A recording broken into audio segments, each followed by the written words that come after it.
America ਦਾ agriculture ਅੱਜ ਇੰਨੇ crisis ਵਿੱਚ ਹੈਗਾ ਕਿ ਅਮਰੀਕਨ ਜਿਹੜੇ ਪਿੰਡ ਹੈਗੇ ਲੋਕਾਂ ਨੂੰ ਨਹੀਂ ਪਤਾ ਕਿ ਉੱਥੇ ਜਿਹੜੀ ਸੁਸਾਈਡ ਹੋ ਰਹੀ ਹੈ ਉਹ 3.5 ਗੁਣਾ ਜ਼ਿਆਦਾ ਹੈ ਜਿਹੜੀ ਸ਼ਹਿਰਾਂ ਵਿੱਚ ਹੋ ਰਹੀ ਹੈ। ਜ਼ਿੰਦਗੀ ਭਰ ਇੱਕ ਚੀਜ਼ ਯਾਦ ਰੱਖੋ ਕਿ ਜਿਹੜਾ ਤੁਹਾਡਾ ਕੰਮ ਹੈ ਉਹ ਬੋਲਣਾ ਚਾਹੀਦਾ, ਨਾ ਕਿ ਤੁਸੀਂ ਇਹ ਡੈਮੋਨਸਟ੍ਰੇਟ ਕਰੋ ਕਿ ਤੁਸੀਂ ਬੜੇ ਹੋ ਆਪਣੇ ਕੰਮ ਤੋਂ। ਦੁਨੀਆ 'ਚ ਕਿਹੜੇ ਇਹੋ ਜਿਹੇ ਮੁਲਕ ਨੇ ਜਿੱਥੇ ਆਈਡੀਅਲ ਸਿਚੁਏਸ਼ਨ ਹੈ ਫਾਰ ਕਿਸਾਨਾਂ ਵਾਸਤੇ? ਕੋਈ ਐਂ ਵੀ ਹੈਗੇ ਲੇਕਿਨ ਜਿਹੜੇ ਉਹਦੇ ਅੰਦਰ ਡਿਸਟ੍ਰੈਸ ਹੈ ਜਾਂ ਉਹਦਾ ਜਿਹੜਾ ਕ੍ਰਾਈਸਿਸ ਹੈ ਉੱਥੇ ਵੀ ਐਗਰੀਕਲਚਰ ਦਾ ਉਹ ਬਰਾਬਰ ਹੈ, ਹਿੰਦੁਸਤਾਨ ਹੋਏ ਜਾਂ ਅਮਰੀਕਾ ਹੋਏ ਜਾਂ ਯੂਰਪ ਦੇ ਅਲੱਗ-ਅਲੱਗ ਕੰਟਰੀਜ਼ ਹੋਏ। ਕਿਸਾਨ ਪਰਿਵਾਰ ਦੀ ਔਸਤਨ ਆਏ 17 ਰਾਜ ਵਿੱਚ ਯਾਨੀ ਅੱਧਾ ਦੇਸ਼ ਹੋ ਗਿਆ, ਉਹ 20,000 ਰੁਪਏ ਸਾਲ ਦੀ ਹੈ, ਯਾਨੀ 1700 ਰੁਪਏ ਘੱਟ ਵਿੱਚ ਇੱਕ ਪਰਿਵਾਰ ਗੁਜ਼ਾਰਾ ਕਰਦਾ ਸਰ ਅੱਧੇ ਦੇਸ਼ ਵਿੱਚ। ਮੈਨੂੰ ਤਾਂ ਪਤਾ ਨਹੀਂ ਓਨੈਸਟਲੀ ਕਿ ਮੈਂ ਕੋਈ ਪਲੈਨਿੰਗ ਨਹੀਂ ਕਰਦਾ, ਕੁਛ ਨਹੀਂ ਕਰਦਾ। I think if you stand for truth you know ਸੱਚਾਈ ਇੱਥੇ ਹੈਗੀ ਹੈ, ਤੁਸੀਂ ਉਸ ਸੱਚਾਈ ਨੂੰ ਲੈ ਕੇ ਲੋਕਾਂ ਸਾਹਮਣੇ ਆਉਂਦੇ ਹੋ। ਕਦੇ ਤੁਹਾਡੇ ਤੇ ਇਸ ਗੱਲ ਦਾ ਪ੍ਰੈਸ਼ਰ ਦਬਾਅ ਜਾਂ ਤੁਹਾਨੂੰ ਦਬਾਉਣ ਦੀ ਕੋਸ਼ਿਸ਼ ਕੀਤੀ ਗਈ ਹੋਵੇ, ਰੋਕਣ ਦੀ ਕੋਸ਼ਿਸ਼? ਜਦ ਮੈਂ ਕਈ ਵਾਰ ਟੀਵੀ ਤੇ ਬੋਲਦਾ ਹੈਗਾ ਔਰ ਉਹਦੇ ਬਾਅਦ ਇਮੀਡੀਏਟਲੀ ਬਾਅਦ ਮੈਨੂੰ ਜਿਹੜੇ ਫੋਨ ਆਉਂਦੇ ਹੈਗੇ ਆ, ਥ੍ਰੈਟਨਿੰਗ ਕਾਲਸ ਕਹਿ ਲਓ ਜਾਂ ਜੋ ਵੀ ਆਉਂਦੇ ਹੈਗੇ ਆ, ਮੈਂ ਉਹਨਾਂ ਨੂੰ ਸਭ ਨੂੰ ਇਗਨੋਰ ਕੀਤਾ ਅੱਜ ਤੱਕ। ਕਦੇ ਖਰੀਦਣ ਦੀ ਕੋਸ਼ਿਸ਼ ਕੀਤੀ ਗਈ ਤੁਹਾਨੂੰ?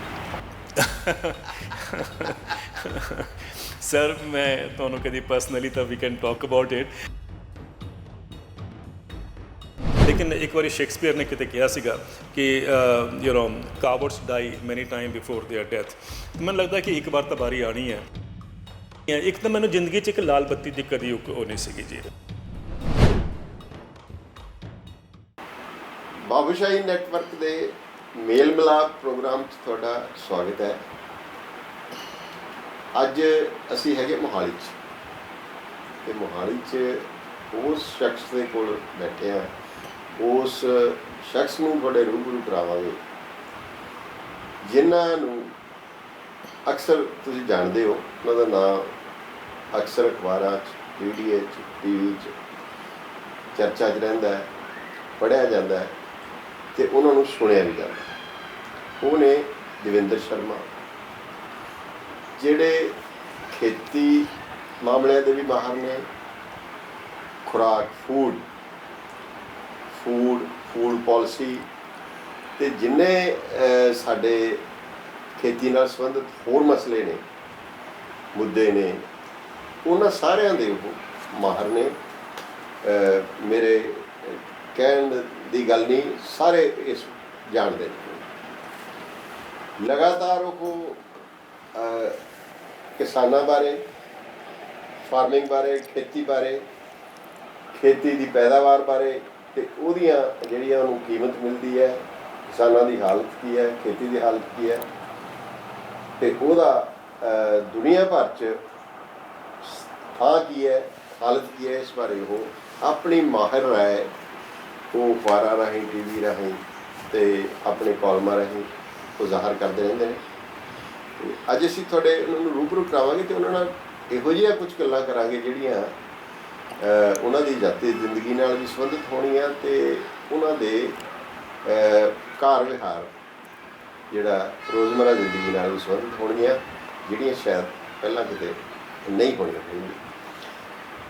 ਦਵਿੰਦਰ ਜੀ ਸਤਿ ਸ਼੍ਰੀ ਅਕਾਲ ਜੀ। ਬੜੀ ਦੇਰ ਬਾਅਦ ਰੂਬਰੂ ਹੋ ਰਿਹਾ। ਮੈਂ ਨਾ ਅੱਜ ਉਹ ਤੁਹਾਡਾ ਐਵੇਂ ਪੜ੍ਹਨ ਲੱਗ ਗਿਆ, ਵੈਸੇ ਤਾਂ ਜਿਹੜਾ ਤੁਹਾਡਾ ਪ੍ਰੋਫਾਈਲ ਸੀ ਜੀ ਵੀ ਦੁਨੀਆ ਭਰ ਦੀਆਂ ਯੂਰਪੀਅਨ, ਆਸਟ੍ਰੇਲੀਆ, ਅਮਰੀਕਾ ਦੀਆਂ ਯੂਨੀਵਰਸਿਟੀਆਂ ਕੀਤੀ, 50 ਯੂਨੀਵਰਸਿਟੀਆਂ 'ਚ ਲੈਕਚਰ ਦਿੱਤੇ ਆ, ਕੀ ਨੋਟ ਐਡਰੈਸ ਨੇ, ਕਾਲਮ ਲਿਖਦੇ ਹੋ, ਹਰ ਚੈਨਲ ਨੈਸ਼ਨਲ ਇੰਟਰਨੈਸ਼ਨਲ ਤੁਹਾਡਾ ਸਾਰੇ।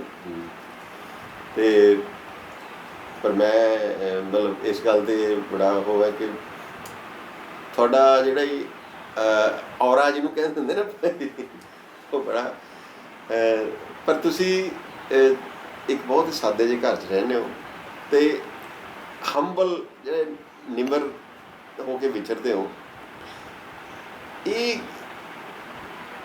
ਇਹ ਮੈਨੂੰ ਮਤਲਬ ਦੋਵਾਂ ਦਾ ਕਈ ਵਾਰੀ ਵਿਰੋਧ ਲੱਗਣ ਲੱਗ ਜਾਂਦਾ ਹੈ।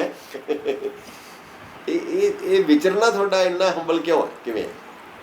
ਇਹ ਤੁਹਾਡਾ ਬੜਪਨ ਹੋਏਗਾ ਕਿ ਜੋ ਤੁਸੀਂ ਇਹ ਗੱਲ ਕਹਿ ਰਹੇ ਹੋ, ਲੇਕਿਨ ਮੈਨੂੰ ਲੱਗਦਾ ਹੈ ਕਿ ਜਿਸ ਮਾਹੌਲ 'ਚ ਬੰਦਾ ਪੈਦਾ ਹੁੰਦਾ ਹੈ, ਬੜਾ ਹੁੰਦਾ ਹੈ ਔਰ ਆਪਣੀ ਐਜੂਕੇਸ਼ਨ ਪ੍ਰਾਪਤ ਕਰਦਾ ਹੈਗਾ, ਜਾਂ ਜਿਹਨੂੰ ਕਹਿੰਦੇ ਅਸੀਂ ਕਿ ਪੇਰੈਂਟਸ ਦੇ ਸੰਸਕਾਰ ਜਿਹੜੇ ਤੁਹਾਡੇ ਨਾਲ ਚੱਲਦੇ ਹੈਗੇ ਆ, ਉਹ ਇਹੀ ਸੀਗੇ ਕਿ ਬੇਟਾ ਜ਼ਿੰਦਗੀ ਭਰ ਇੱਕ ਚੀਜ਼ ਯਾਦ ਰੱਖੋ ਕਿ ਜਿਹੜਾ ਤੁਹਾਡਾ ਕੰਮ ਹੈ ਉਹ ਬੋਲਣਾ ਚਾਹੀਦਾ, ਨਾ ਕਿ ਤੁਸੀਂ ਇਹ ਡੈਮੋਨਸਟ੍ਰੇਟ ਕਰੋ ਕਿ ਤੁਸੀਂ ਬੜੇ ਹੋ ਆਪਣੇ ਕੰਮ ਤੋਂ। ਔਰ ਮੈਨੂੰ ਲੱਗਦਾ ਕਿ ਇਹ ਇੱਕ ਐਸੀ ਸਿੱਖਿਆ ਸੀ ਜੋ ਚਲਦੀ ਆਈ। ਔਰ ਆਈ ਥਿੰਕ ਕੋਈ ਪ੍ਰਯਾਸ ਨਹੀਂ ਕੁਝ ਕੀਤਾ, ਲੇਕਿਨ ਜਿਸ ਤਰ੍ਹਾਂ ਦਾ ਐਨਵਾਇਰਨਮੈਂਟ ਰਿਹਾ ਹੈਗਾ ਉਹਦੇ ਅਨੁਕੂਲ ਹੀ ਆਪਣੇ ਆਪ ਨੂੰ ਅਸੀਂ ਅਡੈਪਟ ਕਰਤਾ ਮੇਰੀ ਜੋ ਬਰਥ ਹੈ ਉਹ ਤਾਂ ਪੰਜਾਬ 'ਚ ਜਲੰਧਰ 'ਚ ਹੋਇਆ ਸੀਗਾ, ਔਰ ਉਹਦੇ ਬਾਅਦ ਮੇਰੇ ਫਾਦਰ ਆਰਮੀ 'ਚ ਸੀਗੇ ਤਾਂ ਓਬਵੀਅਸਲੀ ਉਸ ਟਾਈਮ ਜਲੰਧਰ ਪੋਸਟਡ ਸੀਗੇ, ਔਰ ਉਹਦੇ ਬਾਅਦ ਫਿਰ ਮੈਂ ਸੈਨਿਕ ਸਕੂਲ ਕਪੂਰਥਲਾ 'ਚ ਮੇਰੀ ਐਜੂਕੇਸ਼ਨ ਹੋਈ ਹੈ। ਔਰ ਬੜੀ ਐਕਸਪੈਕਟੇਸ਼ਨ ਹੁੰਦੀ ਸੀ ਕਿ ਮੈਂ ਡਿਫੈਂਸ ਵਿੱਚ ਜਾਵਾਂਗਾ, ਲੇਕਿਨ ਮੈਂ ਡਿਫੈਂਸ ਵਿੱਚ ਨਹੀਂ ਗਿਆ because of my I site. ਲੇਕਿਨ ਐਗਰੀਕਲਚਰ ਮੈਨੂੰ ਪੜ੍ਹਨ ਦਾ ਮੌਕਾ ਮਿਲਿਆ ਪਾਲਮਪੁਰ ਵਿੱਚ। ਮੇਰੇ ਫਾਦਰ ਉੱਥੇ ਪੋਸਟਡ ਸੀਗੇ, ਕਿਉਂਕਿ ਤੁਹਾਨੂੰ ਪਤਾ ਆਰਮੀ ਦੇ ਪੋਸਟਿੰਗਸ ਹੁੰਦੀ ਰਹਿੰਦੀਆਂ ਹੈਗੀਆਂ, ਤੇ ਲੱਕੀਲੀ ਵੀ ਵਰ ਐਟ ਪਾਲਮਪੁਰ, ਔਰ ਪਾਲਮਪੁਰ ਹੀ ਫਿਰ ਮੈਂ ਆਪਣੀ BSc ਔਰ MSc ਐਗਰੀਕਲਚਰ ਉੱਥੋਂ ਕੀਤੀ ਸੀਗੀ। ਪਰ MSc ਐਗਰੀਕਲਚਰ ਕੀਤੀ ਤੁਹਾਡਾ ਮੇਰਾ ਪਲਾਂਟ ਬਰੀਡਿੰਗ ਤੇ ਜੈਨੇਟਿਕਸ, ਹਾਂਜੀ ਪਲਾਂਟ ਬਰੀਡਿੰਗ ਜੈਨੇਟਿਕਸ, ਹਾਂਜੀ। ਤੇ ਉਹ ਫਿਰ ਲਾਈਨ ਛੱਡ ਕੇ ਤੇ ਜਰਨਲਿਜ਼ਮ 'ਚ ਕਿਵੇਂ? ਬਲੀ ਜੀ ਇੱਕ ਜਦ ਮੈਂ ਸਕੂਲ 'ਚ ਸੀਗਾ ਕਪੂਰਥਲਾ ਸੈਨਿਕ ਸਕੂਲ 'ਚ, ਤਾਂ ਇੱਕ ਮੈਨੂੰ ਬਹੁਤ ਸ਼ੌਕ ਸੀਗਾ, ਇੱਕ ਤਾਂ ਡਿਬੇਟਸ ਡੈਕਲੇਮੇਸ਼ਨ ਦਾ, ਔਰ ਨਾਲ ਮੈਨੂੰ ਲਿਖਣ ਦਾ ਬੜਾ ਸ਼ੌਕ ਸੀਗਾ। ਔਰ ਉਹ ਮੈਂ ਉੱਥੇ ਵੀ ਐਸੇ ਲਿਖਦਾ ਸੀਗਾ, ਉੱਥੇ ਕਈ ਵਾਰੀ ਐਸੇ 'ਚ ਮੈਨੂੰ ਅੱਛਾ ਉਹਨਾਂ ਨੇ ਐਕਨੋਲਜ ਵੀ ਕੀਤਾ। ਔਰ ਉਸ ਐਸੇ ਦੇ ਲਿਖਣ ਦੇ ਨਾਲ ਜਦ ਮੈਂ ਐਗਰੀਕਲਚਰ ਵਿੱਚ ਵੀ ਐਂਟਰ ਕੀਤਾ ਐਜ਼ ਅ ਸਟੂਡੈਂਟ, ਉਸ ਟਾਈਮ ਵੀ ਮੈਨੂੰ ਸ਼ੌਕ ਸੀਗਾ। ਉਸ ਟਾਈਮ ਤੁਹਾਨੂੰ ਯਾਦ ਹੋਏਗਾ ਇਲਸਟ੍ਰੇਟਿਡ ਵੀਕਲੀ ਆਫ ਇੰਡੀਆ ਹੈ ਨਾ ਜੀ, ਹਿੰਦੀ 'ਚ ਧਰਮਯੁਗ ਹੁੰਦਾ ਸੀਗਾ, ਫਿਰ ਇੱਕ ਯੂਥ ਟਾਈਮਸ ਵੀ ਹੁੰਦਾ ਸੀ, ਟਾਈਮਸ ਆਫ ਇੰਡੀਆ 'ਚ। ਮੈਂ ਉਹਨਾਂ 'ਚ ਬਹੁਤ ਲਿਖਿਆ ਐਜ਼ ਅ ਫਰੀਲਾਂਸਰ, ਜਿਸ ਤਰ੍ਹਾਂ ਹੁੰਦਾ ਹੀ ਸਟੂਡੈਂਟਸ ਲਿਖਦੇ। ਜਦੋਂ ਤੁਸੀਂ ਪੜ੍ਹਦਾ ਸੀਗਾ ਜਦ ਮੈਂ ਐਗਰੀਕਲਚਰ ਸਟੂਡੈਂਟ ਸੀਗਾ, ਔਰ ਟੌਪਿਕਸ ਬਸ ਬੇਸਿਕਲੀ ਐਗਰੀਕਲਚਰ ਦੇ ਆਸ-ਪਾਸ ਜਾਂ ਸਾਇੰਸ ਦੇ ਆਸ-ਪਾਸ। ਉਹ ਮੈਨੂੰ ਬਹੁਤ ਲਿਖਣ ਦਾ ਸ਼ੌਕ ਹੁੰਦਾ ਸੀਗਾ, ਜਾਂ ਪ੍ਰਯਾਸ ਹੀ ਹੁੰਦਾ ਸੀਗਾ ਕਿ ਬਈ ਮਤਲਬ ਜਿਹਨੂੰ ਕਹਿੰਦੇ ਨਾ ਕ੍ਰੀਏਟੀਵਿਟੀ ਆਪਣੀ ਜਿਹੜੀ ਸੀਗੀ ਉਹ ਇਸ ਤਰਫ ਧਿਆਨ ਜ਼ਿਆਦਾ ਸੀਗਾ ਕਿ ਲਿਖਣ ਦਾ ਸ਼ੌਕ ਸੀਗਾ। ਔਰ ਉਹ ਲਿਖਣ ਦੇ ਸ਼ੌਕ ਨਾਲ ਅਲਟੀਮੇਟਲੀ ਮੈਂ ਮਾਸਟਰਸ ਜਦ ਖਤਮ ਕਰ ਲਿਆ ਤਾਂ ਆਈ ਵਾਜ਼ ਵੈਰੀ ਲੱਕੀ ਕਿ ਮੈਨੂੰ ਐਗਰੀਕਲਚਰ ਵਿੱਚ as agriculture correspondent Indian express ਨੇ ਜਗ੍ਹਾ ਦਿੱਤੀ। ਔਰ ਇੱਕ ਹੋਰ ਇਹ ਸਰ, ਇਹ ਮੇਰੇ ਖਿਆਲ ਨਾਲ 81-82 ਦੀ ਗੱਲ ਹੋਏਗੀ, 81 ਦੀ ਹੋਏਗੀ ਸ਼ਾਇਦ, ਔਰ ਹੁਣ ਤਾਂ ਬੜੇ ਸਾਲ ਹੋ ਗਏ। ਔਰ ਉਸ ਟਾਈਮ ਤੇ ਇੱਕ ਆਈ ਮਸਟ ਸੇ ਕਿ ਬੜੀ ਮਤਲਬ ਇੱਕ ਅਜੀਬ ਜੀ ਵਿਚਿੱਤਰ ਜੀ ਮੈਨੂੰ ਪੋਜੀਸ਼ਨ ਦਿੱਤੀ ਗਈ ਸੀਗੀ। ਮੈਂ ਉਸ ਟਾਈਮ ਐਸ ਮੂਲਗਾਂਵਕਰ ਸਾਹਿਬ ਐਡੀਟਰ ਇਨ ਚੀਫ ਹੁੰਦੇ ਸੀ ਇੰਡੀਅਨ ਐਕਸਪ੍ਰੈਸ, ਉਹ ਤੁਹਾਨੂੰ ਪਤਾ ਵਾ, ਹੀ ਵਾਜ਼ ਦ ਡਾਇਨ ਆਫ ਇੰਡੀਅਨ ਜਰਨਲਿਜ਼ਮ। ਉਹਨਾਂ ਨੇ ਮੈਨੂੰ ਇੱਕ ਚੀਜ਼ ਕਹੀ ਸੀਗੀ ਕਿ ਮੈਨੂੰ ਐਗਰੀਕਲਚਰ ਕੋਰਸਪੋਂਡੈਂਟ ਉਹ ਚਾਹੀਦਾ ਹੈਗਾ ਜਿਹੜਾ ਕਿ ਕ੍ਰਿਸ਼ੀ ਭਵਨ ਔਰ ਦਿੱਲੀ ਦੇ ਆਪਣੇ ਆਫਿਸ ਦੇ ਵਿੱਚ ਸ਼ਟਲ ਨਾ ਕਰੇ।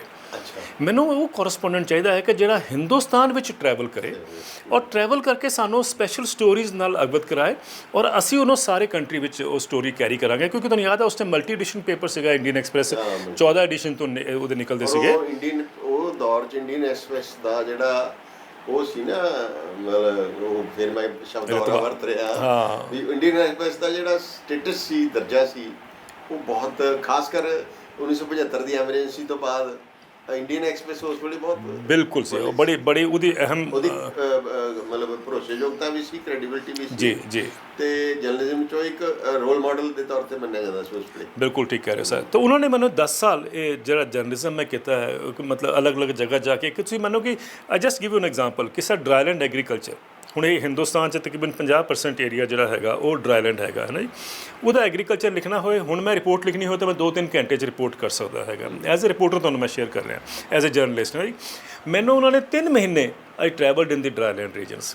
ਹਾਂਜੀ, ਜੋ ਮੈਂ ਪਲਾਨ ਕੀਤਾ ਕਿ ਵੀ ਮੈਂ ਯੂਨੀਵਰਸਿਟੀ ਇੱਥੇ ਜਾਣਾ ਹੈਗਾ, ਇੱਕ ਰਿਸੈਟ ਇੰਟਰਨੈਸ਼ਨਲ ਇੰਸਟੀਚਿਊਟ 'ਤੇ ਜਾਣਾ ਹੈਗਾ, ਜਾਂ ਕਿਸਾਨਾਂ ਨੂੰ ਇੱਥੇ ਮਿਲਣਾ ਹੈਗਾ, ਸਭ ਮੈਂ ਪਲਾਨ ਕੀਤਾ। ਐਂਡ ਇੰਟਰਸਟਿੰਗਲੀ ਉਹ 10 ਸਾਲ it was all paid by Indian Express. ਕੋਈ ਜੰਕਟ ਨਹੀਂ ਸੀਗਾ ਮੇਰਾ, ਐਕਸਪ੍ਰੈਸ ਮੈਨੂੰ ਪੇ ਕਰਦਾ ਸੀਗਾ। I used to travel and then write my special stories. ਉਹ ਜਿਹੜਾ ਇੱਕ ਕਹਿੰਦੇ to be at the right time at the right place, ਉਹ ਮੈਨੂੰ ਇੱਕ ਫੈਸਿਲਿਟੀ ਜਾਂ ਇੱਕ ਆਪਸ਼ਨ ਮਿਲਿਆ ਸੀਗਾ। ਅਸੀਂ ਪੜ੍ਹਦੇ ਰਹੇ ਤੁਹਾਡੀ ਸਟੋਰੀ। ਹਾਂਜੀ, ਉਸ ਟਾਈਮ ਜੋ ਮੈਂ ਸਟੋਰੀ ਲਿਖੀਆਂ ਹੈਗੀਆਂ, ਔਰ ਉਹ 10 ਸਾਲ ਜਿਹੜੇ ਸੀਗੇ ਮੇਰੇ ਖਿਆਲ ਨਾਲ, ਜਿਹੜੀ ਅੱਜ ਤੁਸੀਂ ਗੱਲ ਕਰ ਰਹੇ ਹੋ, ਉਹਦੀ ਫਾਊਂਡੇਸ਼ਨ ਜਿਹੜੀ ਸੀਗੀ ਉਹ ਇਵੈਂਚੁਅਲੀ ਉੱਥੋਂ, ਮੇਰਾ ਮੰਨਣਾ ਹੈ ਕਿ travelling is the best learning, ਔਰ ਜਿੰਨਾ ਮੈਂ ਉੱਥੋਂ ਸਿੱਖਿਆ ਹੈਗਾ ਸਾਰੇ ਦੇਸ਼ ਦੇ ਅਲੱਗ-ਅਲੱਗ ਜਾ ਕੇ, ਉਹ ਕਦੀ ਨਹੀਂ ਬੰਦਾ ਭੁੱਲ ਸਕਦਾ।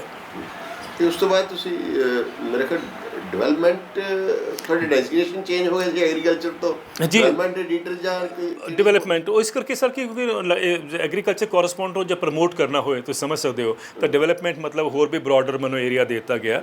ਔਰ ਬ੍ਰੌਡਰ ਮਤਲਬ ਕਿ ਤੁਹਾਡੀ ਜਿਹੜੀ you could talk about economics, you could talk about housing, you could talk about water, ਉਹ ਵੀ ਚੀਜ਼ਾਂ ਕੀਤੀਆਂ। ਐਂਡ ਆਈ ਥਿੰਕ ਉਹ ਤੁਹਾਡਾ ਸਕੋਪ ਜਿਹੜਾ ਹੈਗਾ ਜਾਂ ਤੁਹਾਡਾ ਏਰੀਆ ਆਫ ਜਿਹਨੂੰ ਕਹਿੰਦੇ ਨਾ ਐਕਸਪੈਂਸ਼ਨ ਜਿਹੜਾ ਹੋਇਆ ਹੈਗਾ, ਉਹ ਤੁਹਾਡੀ ਸਮਝ ਵਾਸਤੇ, ਸੋਚ ਵਾਸਤੇ, ਤੁਹਾਡੀ ਐਨਾਲਿਸਿਸ ਵਾਸਤੇ ਬਹੁਤ ਹੀ ਇਫੈਕਟਿਵ ਸੀਗਾ। ਔਰ ਜਦ ਤੁਸੀਂ ਉਸ ਤਰ੍ਹਾਂ ਦੇਖਣਾ ਸ਼ੁਰੂ ਕਰਦੇ ਹੋ, ਦਿੱਲੀ ਬੇਸਡ ਨਹੀਂ ਜੀ, ਪਹਿਲੇ ਮੈਂ ਚੰਡੀਗੜ੍ਹ ਬੇਸ ਸੀਗਾ ਜੀ, ਚੰਡੀਗੜ੍ਹ ਬੇਸ ਸੀਗਾ। ਔਰ ਅਖਬਾਰ ਦਾ ਇਹ ਓਪੀਨੀਅਨ ਸੀਗਾ ਕਿ ਚੰਡੀਗੜ੍ਹ में बेस है क्योंकि agriculturally Punjab was very important, लेकिन ये नहीं कि भी I am reporting to the Chandigarh edition, तो सारे देश ਵਿੱਚ ਉਹ ਹੁੰਦਾ ਸੀਗਾ। So that I think was a remarkable era, ਔਰ ਉਹਦੇ ਬਾਅਦ ਉਹ ਕੱਲ ਨਹੀਂ ਮਿਲੀ। I was the first and the last one ਜਿਹਨੂੰ ਇਹ ਇਸ ਤਰ੍ਹਾਂ ਦਾ ਪ੍ਰੋਵੀਜ਼ਨ ਸੀਗਾ ਕਿ ਮੈਂ ਸਾਰੇ ਕੰਟਰੀ ਵਿੱਚ ਟਰੈਵਲ ਕਰਦਾ ਸੀਗਾ। ਦੌਰ ਹੀ ਹੋਰ ਤਰ੍ਹਾਂ ਦਾ, ਦੌਰ ਹੀ ਹੋਰ ਸੀਗਾ ਸਰ। ਹਾਂਜੀ ਹਾਂਜੀ। ਫਿਰ ਉਸ ਤੋਂ ਬਾਅਦ ਕਿਵੇਂ, ਕਦੋਂ ਛੱਡਿਆ ਤੇ ਕਿਵੇਂ ਮਤਲਬ ਤੁਸੀਂ ਐਕਸਪ੍ਰੈਸ ਛੱਡ ਕੇ ਉਸੇ ਟਾਈਮ ਦੇ ਵਿੱਚ ਇੱਕ ਚੀਜ਼ ਬੜੀ ਅੱਛੀ ਇਹ ਹੋਈ ਕਿ ਵੀ ਬਿਕੋਜ਼ ਮੇਰਾ ਇੱਕ ਸਪੈਸ਼ਲਾਈਜੇਸ਼ਨ ਐਗਰੀਕਲਚਰ 'ਤੇ ਵੀ ਸੀਗਾ, ਪਲੱਸ ਜੋ ਜਿਸ ਤਰ੍ਹਾਂ 'ਤੇ ਮੈਂ ਰਿਪੋਰਟਿੰਗ ਕਰ ਰਿਹਾ ਸੀਗਾ ਉਹਦੇ ਵਿੱਚ ਇੱਕ ਸਟੇਜ ਐਸੀ ਆਈ ਕਿ ਬਈ ਇੰਟਰਨੈਸ਼ਨਲੀ ਤੁਹਾਡੀ ਰਿਕੋਗਨੀਸ਼ਨ ਸ਼ੁਰੂ ਹੋਣੀ ਹੋ ਜਾਂਦੀ ਹੈਗੀ ਹੈ। ਤਾਂ ਮੈਨੂੰ ਯਾਦ ਹੈ ਕਿ ਮੈਂ ਇੰਟਰਨੈਸ਼ਨਲੀ ਟਰੈਵਲ, ਮੈਨੂੰ ਇਨਵੀਟੇਸ਼ਨ ਆਉਂਦੇ ਸੀਗੇ, ਮੈਂ ਜਾਂਦਾ ਸੀਗਾ। ਇੱਕ ਵਾਰੀ ਮੈਨੂੰ FAO ਨੇ ਔਰ ਇੰਟਰਨੈਸ਼ਨਲ ਰਾਈਸ ਰਿਸਰਚ ਇੰਸਟੀਚਿਊਟ ਨੇ ਮਿਲ ਕੇ ਮੈਨੂੰ ਉੱਥੇ ਇੰਟਰਨੈਸ਼ਨਲ ਰਾਈਸ ਰਿਸਰਚ ਇੰਸਟੀਚਿਊਟ ਵੀ ਬੁਲਾਇਆ ਜਦ ਅਰੁਣ ਸ਼ੌਰੀ ਐਡੀਟਰ ਹੁੰਦੇ ਸੀਗੇ। ਔਰ ਉਸ ਟਾਈਮ ਮੈਂ ਉੱਥੇ ਰਿਹਾ ਹੈਗਾ ਕੋਈ 9-10 ਮਹੀਨੇ ਇਨ ਦੀ ਫਿਲੀਪੀਨਸ। ਉੱਥੇ ਵੀ ਇੰਟਰਸਟਿੰਗਲੀ ਦੇ ਮੇਡ ਮੀ ਟਰੈਵਲ ਇਨਟੂ ਦੀ ਸਾਊਥ ਈਸਟ ਏਸ਼ੀਆ।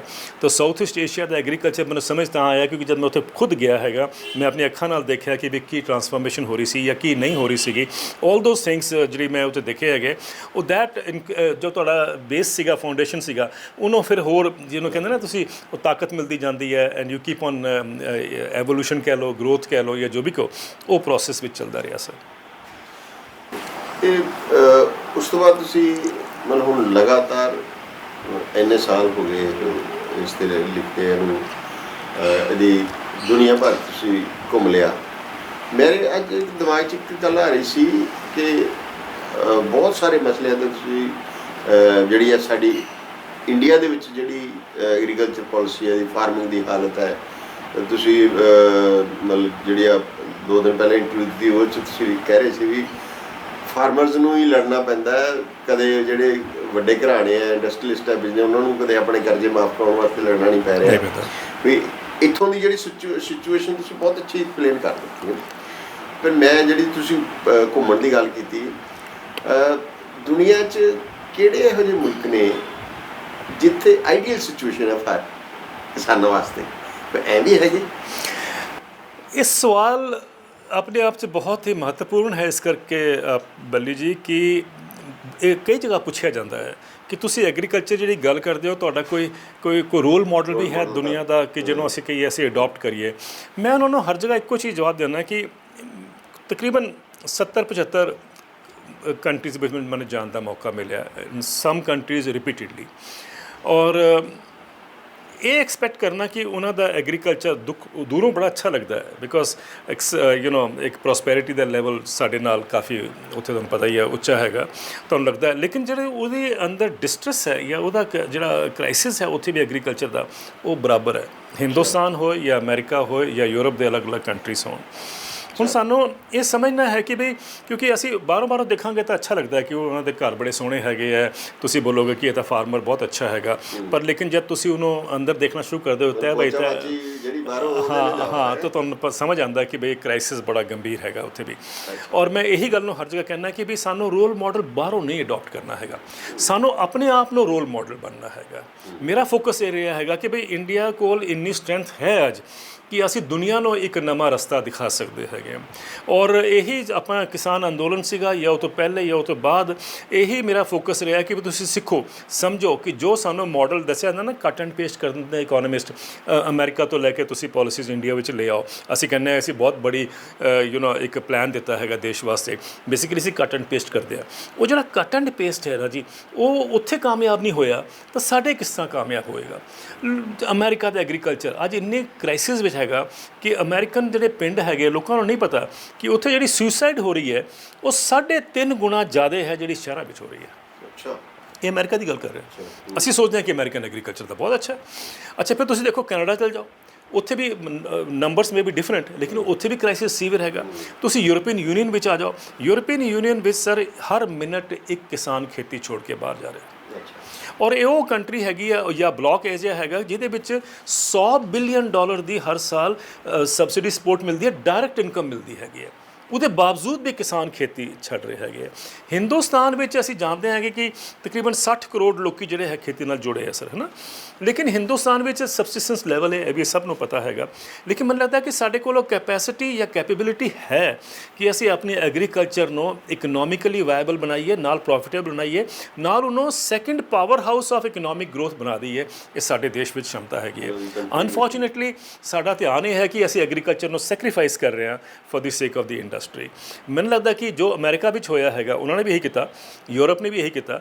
ਅਸੀਂ ਵੀ ਅਗਰ ਉਸੇ ਰਸਤੇ ਚਲਾਂਗੇ ਤਾਂ ਫਿਰ ਸਾਡੇ 'ਚ ਫਰਕ ਕੀ ਹੋਇਆ। ਐਜ਼ ਏ ਨੇਸ਼ਨ ਸਾਨੂੰ ਕਿਆ ਆਪਣੇ ਤਾਕਤ ਦੇ ਉੱਪਰ, ਜਿਹਨੂੰ ਅਸੀਂ ਕਹਿੰਦੇ main stay of the economy ਕਹਿੰਦੇ ਐਗਰੀਕਲਚਰ, ਹੈ ਨਾ, ਕਿ ਰੀੜ੍ਹ ਦੀ ਹੱਡੀ ਹੈ। ਹੁੰਦਾ ਜੇ ਚੱਜ ਦੀ ਮੌਨਸੂਨ ਨਾ ਆਵੇ ਤਾਂ ਸਾਰਾ ਇਕੋਨਮੀ ਹਿੱਲ ਜਾਂਦੀ ਹੈ। ਔਰ ਫਿਰ ਵੀ ਅਸੀਂ ਕਹਿੰਦੇ ਕਿ ਨਹੀਂ, ਐਗਰੀਕਲਚਰ ਨੂੰ ਇੰਨਾ ਦਬਾ ਕੇ ਵੀ ਇਹ ਹਾਲ ਹੈਗਾ ਕਿ ਐਗਰੀਕਲਚਰ ਸਸਟੇਨ ਕਦੋਂ। ਯਾਦ ਹੋਗਾ ਜਦ ਲਾਕਡਾਊਨ ਹੋਇਆ ਸੀਗਾ, ਪਹਿਲੇ ਲਾਕਡਾਊਨ ਵਿੱਚ ਸਾਰੀ ਇਕੋਨਮੀ ਬੈਠ ਗਈ ਸੀ ਕਿ ਐਗਰੀਕਲਚਰ ਵਾਸ ਦੀ ਓਨਲੀ ਬ੍ਰਾਈਟ ਸਪੌਟ, ਹੈ ਨਾ। ਸੋ ਇਹ ਮਤਲਬ ਮੈਸੇਜ ਜਿਹੜਾ ਹੈਗਾ ਕਿ ਬਈ ਤੁਸੀਂ ਆਪਣੇ ਦੇਸ਼ ਦੇ ਐਗਰੀਕਲਚਰ ਨੂੰ ਇੱਕ ਇਸ ਤਰੀਕੇ ਨਾਲ ਸੰਵਾਰ ਦਿਓ ਕਿ ਸਾਰੀ ਦੁਨੀਆ ਤੁਹਾਡੀ ਤਰਫ ਦੇਖੇ। ਇਹ ਮੈਨੂੰ ਲੱਗਦਾ ਕਿ ਕਿਉਂ ਨਹੀਂ ਹੋ ਸਕਦਾ। ਕਿਤੇ ਨਾ ਕਿਤੇ ਇਹ ਬਹੁਤ ਬੜਾ ਇੱਕ ਗੈਪ ਰਹਿ ਗਿਆ ਹੈਗਾ ਜੀ। ਬਹੁਤ ਲੰਮਾ ਸਮਾਂ ਹੋ ਗਿਆ ਤੁਹਾਨੂੰ ਇਸ ਗੱਲ ਤੇ ਵਾਰ-ਵਾਰ ਸਟ੍ਰਾਈਕ ਕਰਦੇ ਹੋ, ਫੋਕਸ ਕਰਦੇ ਹੋ। ਜੀ ਜੀ, ਹੋਰ ਲੋਕ ਵੀ ਕਰਦੇ ਨੇ ਪਰ ਤੁਸੀਂ ਉਹਨਾਂ 'ਚ ਉੱਪਰਵੇਂ ਹੋ ਬਹੁਤ। ਤੇ ਉਹਦੇ ਇੰਨੇ ਸਾਲਾਂ 'ਚ ਜਾਂ ਹੁਣ ਤੱਕ ਪਿਛਲੇ ਕਈ ਸਰਕਾਰਾਂ ਆਈਆਂ, ਕੋਈ ਥਿੰਕਿੰਗ ਲੈਵਲ ਤੇ, ਸੋਚ ਲੈਵਲ ਤੇ ਕੋਈ ਕੁਆਲੀਟੇਟਿਵ ਚੇਂਜ ਹੋਈ ਜਿਹੜੀ ਤੁਸੀਂ, ਤੁਹਾਡੀ ਜਿਹੜੀ ਇੱਛਾ ਹੈ ਜਾਂ ਤੁਹਾਡੀ ਸੋਚ ਹੈ, ਜਿਹੜੀ ਤੁਹਾਡੀ ਮਤਲਬ ਪੂਰੀ ਕੰਸੀਡਰਡ ਓਪੀਨੀਅਨ ਹੈਗੀ ਵੀ ਆਹ ਹੋਣਾ ਚਾਹੀਦਾ, ਹੈ ਨਾ, ਹਰ ਵਾਰੀ ਤੁਸੀਂ ਵੀ ਉਹ ਕਰਦੇ ਹੋ, ਤੇ ਵੀ ਉਹਦੇ 'ਚ ਕੋਈ ਤਬਦੀਲੀ ਜਿਹੜੀ ਕੁਆਲੀਟੇਟਿਵ ਚੇਂਜ ਕੋਈ ਸ਼ਿਫਟ ਲੱਗੀ ਹੈ ਤੁਹਾਨੂੰ? ਇੱਕ ਮੈਨੂੰ ਚੀਜ਼ ਸਮਝ ਆਈ ਸੀਗੀ ਕਿ ਵੀ ਤੁਸੀਂ ਕਦੀ ਇਹ ਨਾ ਸੋਚੋ ਕਿ ਤੁਸੀਂ ਇਕੱਲੀ ਆਵਾਜ਼ ਹੋ। ਇਹ ਮੇਰੇ ਪੇਰੈਂਟਸ ਨੇ ਮੈਨੂੰ ਇਹ ਸਿਖਾਇਆ ਸੀਗਾ ਕਿ ਦੁਨੀਆ ਦੇ ਜਿੰਨੇ ਰੈਵੋਲੂਸ਼ਨਸ ਹੈਗੇ ਆ ਉਹ ਇੱਕ ਤੋਂ ਸ਼ੁਰੂ ਹੁੰਦੇ ਹੈਗੇ ਆ, and people then tend to follow after a stage. ਔਰ ਇਹ ਹਰ ਜਗ੍ਹਾ ਹੋਇਆ ਹੈਗਾ। ਹਾਂਜੀ, ਅਸੀਂ ਕੋਈ ਵੀ ਦੇਖ ਲਈਏ ਦੁਨੀਆ ਦਾ, ਉਹਨਾਂ ਦਾ ਇਹ ਕਹਿਣਾ ਸੀਗਾ, ਸੋਚਣਾ ਸੀਗਾ, ਜੋ ਮੈਨੂੰ ਲੱਗਦਾ ਕਿ ਮੇਰੇ ਵਾਸਤੇ ਬਹੁਤ ਬੜਾ ਲੈਸਨ ਸੀਗਾ। ਉਹਨਾਂ ਦਾ ਕਹਿਣਾ ਸੀ ਕਿ ਇਕੱਲੀ ਆਵਾਜ਼ ਜਿਹੜੀ ਹੈਗੀ, ਤੁਹਾਨੂੰ ਯਾਦ ਹੋਏਗਾ ਇੱਕ ਮੈਨੂੰ ਸੀਨ ਅੱਜ ਤੱਕ ਨਹੀਂ ਭੁੱਲਦਾ ਕਿ ਜਦ ਚਾਈਨਾ ਵਿੱਚ ਟਿਆਨਾਮੈਨ ਸਕੁਅਰ ਵਿੱਚ ਜਦ ਇੱਕ ਹੋਇਆ ਸੀਗਾ ਪ੍ਰੋਟੈਸਟ, ਤੁਹਾਨੂੰ ਯਾਦ ਹੋਏਗਾ ਡੈਮੋਕ੍ਰੇਸੀ ਵਾਸਤੇ, ਤਾਂ ਉਹ ਇੰਨੇ ਟੈਂਕ ਖੜੇ ਆ, ਇੱਕ ਜਿਹੜਾ ਬੰਦਾ ਸਾਹਮਣੇ ਖੜਾ ਹੋਇਆ ਸੀਗਾ, ਉਹ ਅੱਜ ਤੱਕ ਇਮੇਜ ਮੇਰੇ ਵੀ ਉਸ ਜ਼ਿਹਨ 'ਚੋਂ ਨਹੀਂ ਨਿਕਲੀ ਹੈਗੀ ਹੈ। So I think important is ਕਿ ਤੁਸੀਂ ਇਕੱਲੇ ਵੀ ਅਗਰ ਤੁਸੀਂ ਹੋ, you don't have to worry and you have to see ਕਿ ਬਈ ਤੁਸੀਂ ਉਸੇ ਸਟਰੈਂਥ ਨਾਲ, ਉਸੇ ਗੱਲ ਨਾਲ ਕਰਦੇ ਜਾਓ। ਰਿਪੀਟਿਡਲੀ ਕਰੋਗੇ, ਰਿਲੈਂਟਲੈਸਲੀ ਕਰੋਗੇ, ਉਹ ਗੱਲਾਂ ਸੁਣੀ ਜਾਣਗੀਆਂ। ਇੱਕ ਮਿੰਟ, ਤੁਹਾਡੀ ਮੈਂ ਸਮਝ ਗਿਆ ਗੱਲ। ਮੈਂ ਤੁਹਾਨੂੰ ਸਿਰਫ ਇਹ ਕਹਿ ਰਿਹਾ ਕਿ ਬਈ ਉਹ ਜੋ ਤੁਸੀਂ ਕਹਿ ਰਹੇ ਹੋ ਨਾ ਕਿ ਉਹ ਅਪੇਕਸ਼ਾ ਕਿ ਬਈ ਪਾਲਿਸੀਜ਼ ਉਸ ਤਰੀਕੇ ਨਾਲ ਜਾਣਗੀਆਂ। ਇੱਕ ਅਸੀਂ ਅੱਜ ਐਸੇ ਉਹਦੇ ਨਾਲ ਪੜਾਅ ਵਿੱਚ ਹੈਗੇ ਹਾਂ ਜਿੱਥੇ ਇੱਕ ਡੋਮੀਨੇਟ ਕਰਦਾ ਹੈਗਾ ਇੱਕ not only corporate agriculture but ਇੱਕ ਕੈਪੀਟਲਿਜ਼ਮ ਜਿਹੜੀ ਇਕੋਨਮੀ ਹੈ ਉਹ ਡੋਮੀਨੇਟ ਕਰਦੀ ਹੈ। ਉਹਦੇ ਵਿੱਚ ਐਗਰੀਕਲਚਰ ਨੂੰ ਇੱਕ ਤਰ੍ਹਾਂ ਦਾ ਡਿਸਟਰੋਏ ਕਰਨਾ ਕਹਿ ਲੀजिए, ਜੋ ਮੈਂ ਸੈਕਰੀਫਾਈਸ ਕਰਨਾ ਹੁੰਦਾ, ਉਹ ਪ੍ਰਥਾ ਦੁਨੀਆ ਤੋਂ ਚੱਲਦੀ ਆ ਰਹੀ ਹੈ। ਹਿੰਦੁਸਤਾਨ 'ਚ ਇੰਨਾ ਆਸਾਨ ਨਹੀਂ ਹੈ ਉਹਨੂੰ ਖੜੇ ਹੋ ਕੇ ਗੱਲ ਕਰਨਾ। ਲੇਕਿਨ ਮੈਂ ਇੱਕ ਚੀਜ਼ ਨੋਟ ਕਰਦਾ ਸਰ ਕਿ ਆਵਾਜ਼ ਜਿਹੜੀ ਹੈ ਤੁਹਾਡੀ, ਉਹਨੂੰ ਹੁਣ ਲੋਕੀ ਹੋਰ ਵੀ ਜਾਣਨ ਲੱਗ ਪਏ ਆ ਔਰ ਹੋਰ ਵੀ ਆਵਾਜ਼ਾਂ ਵੱਧਦੀ ਜਾ ਰਹੀ ਹੈਗੀਆਂ। And I think that is the strength in democracy ਕਿ ਆਵਾਜ਼ ਹੁਣ ਲੋਕੀ ਹੋਰ ਵੀ ਸਮਝਣ ਲੱਗ ਪਏ ਹੈ। ਜੋ ਤੁਸੀਂ ਕਹਿ ਰਹੇ ਹੋ, ਲੋਕੀ ਤੁਹਾਡੇ ਨਾਲ ਸਪੋਰਟ ਵੀ ਕਰਦੇ ਹੈ, ਲੋਕੀ ਤੁਹਾਡੇ ਖੜੇ ਵੀ ਹੁੰਦੇ ਆ, ਤੁਹਾਡੇ ਨਾਲ ਬੋਲਦੇ ਵੀ ਹੈ। ਮੈਨੂੰ ਲੱਗਦਾ ਕਿ ਇਹ ਜਿਹੜਾ ਇਕੋ ਹੋਏਗਾ ਨਾ, ਇਹੀ ਇੱਕ ਬਦਲਾਅ ਲੈ ਕੇ ਆ ਸਕਦੀ ਹੈ। ਹਾਂਜੀ, ਸੁਣਨੀ ਪਏਗੀ ਸਰ। ਤੁਹਾਡੇ ਦੇਖੋ ਦੋ ਗੱਲਾਂ ਹੁੰਦੀਆਂ ਨੇ, ਇੱਕ ਕੁਆਂਟੀਟੇਟਿਵ ਚੇਂਜ ਹੁੰਦੀ ਹੈ ਵੀ ਹੌਲੀ ਹੌਲੀ ਲੋਕਾਂ ਦੀ ਗੱਲਬਾਤ ਜੋ ਨੇ ਇੱਕ ਸਟੇਜ ਆ ਜਾਂਦੀ ਜੋ ਤੁਹਾਨੂੰ ਮੰਨਣੀ ਪੈਂਦੀ ਹੈ, ਕਰਨੀ ਪੈਂਦੀ ਸਰ। ਔਰ ਕਈ ਵਾਰ ਹੋਇਆ ਵੀ ਹੈ, ਤੁਸੀਂ ਜਾਣਦੇ ਹੋ ਕਈ ਵਾਰ ਐਸੀ ਗੱਲਾਂ ਜਿਵੇਂ ਆਪਾਂ ਕਈਆਂ ਹੋਈਆਂ ਵੀ ਹੈਗੀਆਂ ਸਰ। ਹਾਂ, ਆਪਾਂ ਆਪਣੇ ਸਾਹਮਣੇ ਹੀ ਕਿਸਾਨ ਐਜੂਟੇਸ਼ਨ ਉਹ ਵੀ ਹੋਇਆ ਸਰ। ਹਾਂਜੀ, ਉਹ ਵੀ ਹੈਗਾ ਜੀ ਜੀ। ਤੁਸੀਂ ਲਗਾਤਾਰ ਅਸੀਂ ਤਾਂ ਚਲੋ ਦੇਖਦੇ ਵੀ ਹਾਂ, ਲੋਕ ਵੀ, ਹੋਰ ਮੈਂ ਤਾਂ ਫੋਲੋ, ਅਸੀਂ ਪਰਸਨਲੀ ਸਾਨੂੰ ਐਜ਼ ਏ ਜਰਨਲਿਸਟ ਵੀ ਫੋਲੋ ਕਰਦੇ ਹਾਂ। ਜੀ ਜੀ। ਜਿੰਨੀ ਨਿਡਰਤਾ ਨਾਲ, ਜਿੰਨੀ ਦਲੇਰੀ ਨਾਲ, ਜਿੰਨੀ ਬੇਬਾਕੀ ਨਾਲ ਤੁਸੀਂ ਵਿਦ ਲੌਜਿਕ ਤੇ ਡਾਟਾ ਤੁਸੀਂ ਖੁੱਲ੍ਹ ਕੇ ਬੋਲਦੇ ਹੋ ਅਤੇ ਉਹਦੇ 'ਚ ਕਿਸੇ ਨੂੰ ਬਖਸ਼ਿਆ ਨਹੀਂ ਕਦੇ ਤੁਸੀਂ। ਮਤਲਬ ਜਿਹੜੀ ਰੂਲਿੰਗ ਪਾਰਟੀ ਭਾਵੇਂ ਉਹ ਕੋਈ ਵੀ ਸੀ, ਕਾਂਗਰਸੀ ਠੀਕ ਹੈ ਜਾਂ ਹਾਂਜੀ, ਵੀ ਉਹਨਾਂ ਦੀ ਪਾਲਿਸੀ ਉਹ ਜਿਵੇਂ ਤੁਸੀਂ ਵੀ ਉਹਨਾਂ ਨੇ ਮੈਂ ਅੱਜ ਹੀ ਸੁਣ ਰਿਹਾ ਸੀ ਤੁਸੀਂ ਉਹਨਾਂ ਦਾ ਇੰਨੇ ਲੱਖ ਕਰੋੜ ਕਰਤਾ, ਕਿਸਾਨਾਂ ਦਾ ਨਹੀਂ ਕੀਤਾ, ਕਿਉਂ ਨਹੀਂ ਕੀਤਾ? ਵੀ ਸਿੱਧਾ ਉਹਨਾਂ ਦੇ ਇੱਕ ਤਰ੍ਹਾਂ ਦਾ ਸਟ੍ਰਾਈਕ ਕਰ ਦਿਓ ਜੀ। ਇਸ ਇੰਨਾ ਵੋਕਲ ਹੋ ਕੇ ਬੋਲਣ ਦਾ, ਔਰ ਚੈਨਲਾਂ 'ਤੇ ਵੀ ਹਰ ਜਗ੍ਹਾ ਤੁਸੀਂ ਬੋਲਦੇ ਹੋ, ਲਿਖਦੇ ਵੀ ਹੋ, ਕਦੇ ਤੁਹਾਡੇ 'ਤੇ ਇਸ ਗੱਲ ਦਾ ਪ੍ਰੈਸ਼ਰ, ਦਬਾਅ ਜਾਂ ਤੁਹਾਨੂੰ ਦਬਾਉਣ ਦੀ ਕੋਸ਼ਿਸ਼ ਕੀਤੀ ਗਈ ਹੋਵੇ, ਰੋਕਣ ਦੀ ਕੋਸ਼ਿਸ਼ ਕੀਤੀ, ਇਸ ਤਰ੍ਹਾਂ ਦੀ ਕੋਈ? ਦੇਖिए, ਟੂ ਬੀ ਵੈਰੀ ਫਰੈਂਕ, ਇਹ ਤਾਂ ਹੈ ਨਹੀਂ ਕਿ ਵੀ ਪ੍ਰੈਸ਼ਰ ਨਹੀਂ ਆਉਣਗੇ, ਹੈ ਨਾ ਜੀ। ਔਰ ਮੈਂ ਅੱਜ ਤੱਕ ਇੱਕ ਮਹਿਸੂਸ ਕੀਤਾ ਹੈ ਕਿ ਤੁਸੀਂ ਆਪਣੀ ਗੱਲ ਜਿਸ ਤਰ੍ਹਾਂ ਤੁਸੀਂ ਕਿਹਾ ਬੇਬਾਕ ਰੱਖਦੇ ਹੋ। ਮੈਨੂੰ ਕਈ ਲੋਕਾਂ ਨੇ ਕਿਹਾ ਹੈਗਾ ਕਿ ਤੁਸੀਂ ਬੇਬਾਕ ਕਿਸ ਤਰ੍ਹਾਂ ਗੱਲ ਕਰ ਲੈਂਦੇ ਹੋਗੇ। ਮੈਨੂੰ ਤਾਂ ਪਤਾ ਨਹੀਂ ਓਨੈਸਟਲੀ ਕਿ ਮੈਂ ਕੋਈ ਪਲੈਨਿੰਗ ਨਹੀਂ ਕਰਦਾ, ਕੁਛ ਨਹੀਂ ਕਰਦਾ। I think if you stand for truth, you know ਸੱਚਾਈ ਇੱਥੇ ਹੈਗੀ ਹੈ, ਤੁਸੀਂ ਉਸ ਸੱਚਾਈ ਨੂੰ ਲੈ ਕੇ ਲੋਕਾਂ ਸਾਹਮਣੇ ਆਉਂਦੇ ਹੋ ਔਰ ਲੋਕੀ ਐਪਰੀਸ਼ੀਏਟ ਵੀ ਕਰਦੇ ਆ, ਐਕਨੋਲੇਜ ਵੀ ਕਰਦੇ ਆ। ਦੂਸਰੀ ਗੱਲ ਹੈ ਕਿ ਜਿਹੜੀ ਪਾਵਰਸ ਟੂ ਬੀ ਜਿਨ੍ਹਾਂ ਕੋਲ ਓਬਵੀਅਸਲੀ ਉਹਨਾਂ ਨੂੰ ਡਿਫਿਕਲਟੀ ਹੁੰਦੀ ਹੈ, ਤਾਂ ਮੇਰੇ 'ਤੇ ਪ੍ਰੈਸ਼ਰ ਜਿਹੜਾ ਹੋਣਾ ਕਾਰਪੋਰੇਟ ਤੋਂ ਵੀ, ਕਿਉਂਕਿ ਮੈਂ ਕਾਰਪੋਰੇਟ ਦੇ ਬਲਕਿ ਓਪਨਲੀ ਕਹਿੰਦਾ ਜਿਹੜੀਆਂ ਇਨਸੈਕਟੀਸਾਈਡ, ਪੈਸਟੀਸਾਈਡ ਦੇ ਜੀ ਉਹ ਕਾਰਪੋਰੇਟਸ ਦੀਆਂ ਤੁਸੀਂ ਉਹਨਾਂ 'ਤੇ ਇੰਨੀ ਤਿੱਖੀ ਕਈ ਵਾਰੀ ਉਹ ਉਹਨਾਂ ਦਾ ਐਕਸਪੋਜ਼ ਕਰਦੇ ਹੋ ਜਦੋਂ ਜੀ ਜੀ, ਤੇ ਉਹ ਉਹਨਾਂ ਨੂੰ ਚੁੱਭਦਾ ਤਾਂ ਹੋਣਾ ਹੀ ਹੈ। ਚੁੱਭਦਾ ਹੈ ਜੀ, ਮੈਂ ਨਾ ਨਹੀਂ ਕਰਦਾ, ਲੇਕਿਨ ਉਹਦੇ ਇਲਾਵਾ ਮੈਂ ਇਹ ਵੀ ਮੰਨਦਾ ਕਿ ਬਈ ਪੋਲੀਟੀਕਲ ਫੋਰਸਿਸ ਵੀ ਜਿਹੜੀਆਂ ਹੈਗੀਆਂ ਉਹ ਵੀ ਐਕਟੀਵੇਟ ਹੋਣੀਆਂ ਇਨ ਦੈਟ ਸੈਂਸ ਕਿ ਬਈ ਉਹਨਾਂ ਨੂੰ ਵੀ ਲੱਗਦਾ ਕਿ ਇਸ ਬੰਦੇ ਦੀ ਆਵਾਜ਼ ਨੂੰ ਰੋਕਿਆ ਜਾਏ। ਮੈਂ ਨਾ ਨਹੀਂ ਕਰਦਾ ਇਸ ਗੱਲ ਦੀ, ਲੇਕਿਨ sir with all those things ਮੈਨੂੰ ਲੱਗਦਾ ਹੈ ਕਿ ਸਭ ਤੋਂ ਮਹੱਤਵਪੂਰਨ ਗੱਲ ਇਹ ਹੈਗੀ ਕਿ ਅਗਰ ਤੁਹਾਡੀ ਇੱਕ ਕਨਵਿਕਸ਼ਨ ਹੈਗੀ ਹੈ ਕਿ ਬਈ ਇਸ ਕੌਜ਼ ਵਾਸਤੇ ਜਾਂ ਉਸ ਵਾਸਤੇ ਮੈਂ ਖੜੇ ਹੋਣਾ ਹੈਗਾ, ਤਾਂ ਉਹ ਤੁਹਾਨੂੰ ਕਿਤੇ ਨਾ ਕਿਤੇ ਇਸ ਤਰ੍ਹਾਂ ਦੀ ਇੱਕ ਤਾਕਤ ਦਿੰਦੀ ਹੈ ਕਿ you don't have to worry about that. ਜਦ ਮੈਂ ਕਈ ਵਾਰ ਟੀਵੀ 'ਤੇ ਬੋਲਦਾ ਹੈਗਾ ਔਰ ਉਹਦੇ ਬਾਅਦ ਇਮੀਡੀਏਟਲੀ ਬਾਅਦ ਮੈਨੂੰ ਜਿਹੜੇ ਫੋਨ ਆਉਂਦੇ ਹੈਗੇ ਆ, ਥ੍ਰੈਟਨਿੰਗ ਕਾਲਸ ਕਹਿ ਲਓ ਜਾਂ ਜੋ ਵੀ ਆਉਂਦੇ ਹੈਗੇ ਆ, ਮੈਂ ਉਹਨਾਂ ਨੂੰ ਸਭ ਨੂੰ ਇਗਨੋਰ ਕੀਤਾ ਅੱਜ ਤੱਕ। ਉਹਦਾ ਕਾਰਨ ਇਹ ਹੈ ਕਿ ਮੈਨੂੰ ਪਤਾ ਹੈ ਕਿ ਇਹ ਦੇਰ ਇਜ਼ ਅ ਟਰੋਲ ਜਿਹਨੂੰ ਆਪਾਂ ਜਾਣਦੇ ਹੈਗੇ ਆ, ਔਰ ਦੂਜਾ ਹੈ ਕਿ there are two kinds of trolls ਵਿਚ ਆਈ ਥਿੰਕ ਲੋਕਾਂ ਨੂੰ ਵੀ ਸਮਝਣਾ ਜ਼ਰੂਰੀ ਹੈ। ਇੱਕ ਤਾਂ ਹੈਗਾ ਪੋਲੀਟੀਕਲ, ਆਪਾਂ ਜਿਹੜੀ ਪੋਲੀਟੀਕਲ ਡਿਬੇਟ ਵਿੱਚ ਹੈਗੇ ਆਪਾਂ ਜਾਣਦੇ ਹਾਂ ਉੱਥੇ ਪੋਲੀਟੀਕਲ ਟਰੋਲ ਹੁੰਦੀ ਹੈ। ਸਰ ਇੱਕ ਇਕਨੋਮਿਕ ਟਰੋਲ ਵੀ ਹੁੰਦੀ ਹੈ। ਜਦ ਮੈਂ ਕਾਰਪੋਰੇਟਸ ਦੇ ਕੁਝ ਉਹਦੇ ਬੋਲਦਾ ਹੈਗਾ ਕਿ ਵੀ ਉਹਨਾਂ ਨਾਲ ਇਹ ਕਿਉਂ ਹੋਇਆ, ਡਿਸਕ੍ਰਿਮੀਨੇਸ਼ਨ ਕਿਉਂ ਹੈਗੀ ਹੈ, ਕਿਸਾਨ ਨਾਲ ਕਿਉਂ ਨਹੀਂ ਹੈਗੀ ਹੈ, ਤਾਂ ਇੱਕ ਮੈਨੂੰ ਟਰੋਲ ਦਾ ਸਾਹਮਣਾ ਕਰਨਾ ਪੈਂਦਾ ਸਰ। ਉਹ ਟਰੋਲ ਜਿਹੜੀ ਹੈਗੀ ਉਹਨਾਂ ਨੂੰ ਡਿਫੈਂਡ ਕਰਦੀ ਹੈ। ਜੇ ਮੈਂ ਬੋਲਦਾ ਕਿ ਕਰਜ਼ੇ ਮਾਫ ਉਹਨਾਂ ਦੇ ਹੋ ਰਹੇ ਆ ਤਾਂ ਕਿਸਾਨਾਂ ਦੇ ਕਿਉਂ ਨਹੀਂ ਹੋ ਰਹੇ, ਤਾਂ ਉਹ ਕਹਿੰਦੇ ਜੀ ਇਹ ਤਾਂ ਨੌਕਰੀਆਂ ਕ੍ਰੀਏਟ ਕਰਦੇ ਹੈਗੇ ਆ, ਇਹ ਦੇਸ਼ ਦੀ ਤਰੱਕੀ ਵਾਸਤੇ ਜ਼ਰੂਰਤ ਹੈਗੀ, ਕਿਸਾਨਾਂ ਦੀ ਕੀ ਜ਼ਰੂਰਤ ਹੈਗੀ ਹੈ। ਜਦ ਮੈਂ ਕਹਿੰਦਾ ਕਿ ਕਿਸਾਨ ਆਤਮ ਹੱਤਿਆ ਕਰ ਰਿਹਾ ਤਾਂ ਮੇਰੇ ਕੋਲ ਜਵਾਬ ਕੀ ਆਉਂਦਾ ਹੈ ਕਿ ਸਾਹਿਬ ਇਹਨਾਂ ਨੂੰ ਤਾਂ ਮਰ ਜਾਣਾ ਚਾਹੀਦਾ, ਇਹ ਤਾਂ ਦੇਸ਼ ਦੇ ਉੱਪਰ ਬੋਝ ਹੈਗੇ, ਇਹ ਵੀ ਮੈਨੂੰ ਕਿਹਾ ਜਾਂਦਾ ਹੈ। ਫਿਰ ਮੈਂ ਸਰ ਕਿ ਇੱਕ ਦੇਖੋ ਸੋਚ ਸਾਡੀ ਕਿਸ ਤਰ੍ਹਾਂ ਹੋ ਗਈ ਹੈ। ਮੈਂ ਕਈ ਵਾਰੀ ਕਹਿੰਦਾ ਕਿ ਵੀ ਸੁੱਖਾ ਪੈ ਗਿਆ, ਹੁਣ ਅਗਰ ਸੁੱਖਾ ਪੈ ਗਿਆ ਤਾਂ ਸੁੱਖਾ ਪੈ ਗਿਆ। ਉਹ ਕਹਿੰਦਾ ਜੀ ਕਿ ਉਹ ਤਾਂ ਕਾਂਗਰਸ ਦੇ ਟਾਈਮ 'ਤੇ ਪੈਂਦਾ ਸੀਗਾ। ਹੁਣ ਇਹ ਜਿਹੜੀ ਜੀ ਇਸ ਲੈਵਲ 'ਤੇ ਅਗਰ ਅਸੀਂ ਆਪਣੀ ਨੈਰੇਟਿਵ ਬਣਾ ਲਿਆ, ਡਿਬੇਟ ਦਾ ਲੈਵਲ ਬਣਾ ਲਿਆ ਹੈਗਾ, ਤਾਂ ਉਹ ਓਬਵੀਅਸਲੀ ਸਰ ਜੋ ਤੁਸੀਂ ਕਹਿ ਰਹੇ ਹੋ ਕਿ ਤੁਹਾਡੇ ਪ੍ਰੈਸ਼ਰ ਆਉਂਦੇ ਹੈਗੇ। ਪਰ ਮੈਨੂੰ ਇੱਕ ਚੀਜ਼ ਲੱਗਦੀ ਹੈ ਸਰ ਕਿ ਇੱਕ ਮੈਂ ਪੜ੍ਹਿਆ ਸੀਗਾ ਕਿ ਹਾਲਾਂਕਿ ਉਹਦਾ ਕੋਈ ਰੈਲੀਵੈਂਸ ਨਹੀਂ ਹੈ ਇੱਥੇ, ਲੇਕਿਨ ਇੱਕ ਵਾਰੀ ਸ਼ੇਕਸਪੀਅਰ ਨੇ ਕਿਤੇ ਕਿਹਾ ਸੀਗਾ ਕਿ ਯੂ ਨੋ ਕਾਵਰਡਸ ਡਾਈ ਮੈਨੀ ਟਾਈਮ ਬਿਫੋਰ ਦੇਅਰ ਡੈਥ। ਮੈਨੂੰ ਲੱਗਦਾ ਕਿ ਇੱਕ ਵਾਰ ਤਾਂ ਵਾਰੀ ਆਉਣੀ ਹੈ, ਲੇਕਿਨ ਆਈ ਥਿੰਕ ਜਿਸ ਸਮਾਜ ਵਾਸਤੇ ਅਸੀਂ ਗੱਲ ਕਰ ਰਹੇ ਹੈਗੇ ਹਾਂ ਉਹਨਾਂ ਦਾ ਜਿਹੜਾ ਦੁੱਖ ਹੈ, ਪੀੜਾ ਹੈ, ਦਰਦ ਹੈ, ਕਦੀ ਆਪਾਂ ਉਹਨਾਂ ਨੂੰ ਸਮਝਣ ਦਾ ਕੋਸ਼ਿਸ਼ ਕਰੀਏ ਤਾਂ ਸਾਨੂੰ ਪਤਾ ਚੱਲਦਾ ਕਿ ਅਸੀਂ ਤਾਂ ਕੁਛ ਵੀ ਨਹੀਂ ਹਾਂ ਉਹਨਾਂ ਦੇ ਮੁਕਾਬਲੇ। ਸਰ ਤੁਸੀਂ ਦੇਖੋ ਜਿਨ੍ਹਾਂ ਦੇ ਅਸੀਂ ਗੱਲ ਕਰਦੇ ਹਾਂ, ਮੈਂ ਹਰ ਜਗ੍ਹਾ ਇੱਕ ਵਾਰ ਕਹੀ ਕਿ 2016 ਵਿੱਚ ਨਾ ਗਵਰਨਮੈਂਟ ਦਾ ਆਪਣਾ ਇਕਨੋਮਿਕ ਸਰਵੇ ਆਇਆ। ਇਕਨੋਮਿਕ ਸਰਵੇ ਵਿੱਚ ਕਿਹਾ ਗਿਆ ਕਿ ਕਿਸਾਨ ਪਰਿਵਾਰ ਦੀ ਔਸਤਨ ਆਏ 17 ਰਾਜ ਵਿੱਚ, ਯਾਨੀ ਅੱਧਾ ਦੇਸ਼ ਹੋ ਗਿਆ, ਉਹ 20,000 ਰੁਪਏ ਸਾਲ ਦੀ ਹੈ, ਯਾਨੀ 1700 ਰੁਪਏ ਘੱਟ ਵਿੱਚ ਇੱਕ ਪਰਿਵਾਰ ਗੁਜ਼ਾਰਾ ਕਰਦਾ ਸਰ ਅੱਧੇ ਦੇਸ਼ ਵਿੱਚ। ਕਦੀ ਅਸੀਂ ਸੋਚ ਸਕਦੇ ਹਾਂ ਕਿ ਸਰ 1700 ਰੁਪਏ 'ਚ ਘੱਟ ਵਿੱਚ ਗੁਜ਼ਾਰਾ ਕਿਸ ਤਰ੍ਹਾਂ ਹੁੰਦਾ ਹੋਏਗਾ, ਜਾਂ ਚਲੋ 2000 ਰੁਪਏ ਤੋਂ ਘੱਟ ਕਿਸ ਤਰ੍ਹਾਂ ਗੁਜ਼ਾਰਾ ਹੁੰਦਾ ਹੋਏਗਾ, ਉਹ ਬੱਚੇ ਕਿਸ ਤਰ੍ਹਾਂ ਪਾਲਦਾ ਹੈਗਾ। ਬੱਚਿਆਂ ਤੋਂ ਫਿਰ ਅਸੀਂ ਖਬਰਾਂ ਪੜ੍ਹਦੇ ਹਾਂ ਕਿ ਉਹ ਇੱਕ ਰਿਕਸ਼ੇ ਵਾਲਾ ਦਾ ਬੱਚਾ ਜਾਂ ਇੱਕ ਮਜ਼ਦੂਰ ਦਾ ਬੱਚਾ ਉਹ IAS ਬਣ ਗਿਆ। ਸਾਨੂੰ ਤਾਂ ਇਹੀ ਦਿਖਾਣਾ ਹੁੰਦਾ ਕਿ ਬਈ ਲੋਕੀ ਨਿਕਲ ਸਕਦੇ ਹੈ, ਲੇਕਿਨ ਮੈਨੂੰ ਲੱਗਦਾ ਕਿ ਉਹ ਜਿਹੜੀ ਮਾਸਿਸ ਹੈਗੀਆਂ ਜਿਨ੍ਹਾਂ ਨੂੰ ਅਸੀਂ ਇਗਨੋਰ ਕਰਦੇ ਹਾਂ, ਗੱਲ ਨਹੀਂ ਕਰਦੇ ਹਾਂ, ਉਹਨਾਂ ਦੀ ਵੀ ਤਾਂ ਕੋਈ ਗੱਲ ਕਰੇ। ਉਹ ਮੈਨੂੰ ਲੱਗਦਾ ਕਿ ਸਰ ਕੋਈ ਗੱਲ ਨਹੀਂ, ਪਰ ਆਈ ਥਿੰਕ ਉਹਨਾਂ ਦਾ ਜਿਹੜਾ ਦੁੱਖ ਹੈ ਉਹ ਵੀ ਅਗਰ ਅਸੀਂ ਐਕਸਪ੍ਰੈਸ ਕਰ ਦਈਏ ਤਾਂ ਉਹ ਤਾਂ ਬੜੀ ਅੱਜ ਕੱਲ੍ਹ ਦੇ ਜ਼ਮਾਨੇ ਵਿੱਚ ਇੱਕ ਮੈਸੇਜ ਜਿਹੜਾ ਕਨਵੇ ਕਰਨ ਦਾ ਤਰੀਕਾ ਜਿਹੜਾ ਹੈਗਾ, ਉਹਨਾਂ ਦੇ ਅਸਲੀ ਜਿਹੜੀ ਰਿਐਲਿਟੀਜ਼ ਹੈਗੀਆਂ ਬਾਹਰ ਲੈ ਕੇ ਆਉਣਾ, I think it is a role that somebody has to play. ਕਦੇ ਖਰੀਦਣ ਦੀ ਕੋਸ਼ਿਸ਼ ਕੀਤੀ ਗਈ? ਸਰ ਮੈਂ ਤੁਹਾਨੂੰ ਕਦੀ ਪਰਸਨਲੀ ਤਾਂ ਵੀ ਕੈਨ ਟਾਕ ਅਬਾਊਟ ਇਟ, ਲੇਕਿਨ ਮੈਨੂੰ ਲੱਗਦਾ ਕਿ ਹਾਂ ਕੁਛ ਤਾਂ ਹੋਈਆਂ ਸਰ, ਅਲਿਓਰਮੈਂਟ ਵੀ ਹੁੰਦੇ ਹੈ। ਕਈ ਜਗ੍ਹਾ ਤਾਂ ਇਹ ਵੀ ਬੋਲਿਆ ਜਾਂਦਾ ਕਿ ਤੁਸੀਂ ਕਿਹੜੇ ਮੁਲਕ ਵਿੱਚ ਜਾ ਕੇ ਤੁਸੀਂ ਆਪਣਾ ਲੈਣਾ ਚਾਹੁੰਦੇ ਹੋ ਸਮੁੰਦਰ ਦੇ ਕੋਲ ਆਪਣਾ ਮੈਨਸ਼ਨ, ਤਾਂ ਉਹ ਵੀ ਗੱਲ ਹੋ ਸਕਦੀ ਹੈ। ਪਰ ਇਹ ਗੱਲਾਂ I think they are all part of the game.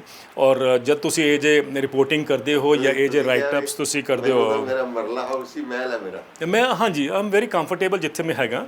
And ਜਦੋਂ ਅਪੇਕਸ਼ਾ ਹੀ ਨਹੀਂ ਹੈ, ਇੱਕ ਤਾਂ ਮੈਨੂੰ ਜ਼ਿੰਦਗੀ 'ਚ ਇੱਕ ਲਾਲ ਬੱਤੀ ਦੀ ਕਦੀ ਉਹ ਨਹੀਂ ਸੀਗੀ ਜੀ, ਕਰੇਜ਼ ਨਹੀਂ ਸੀਗੀ।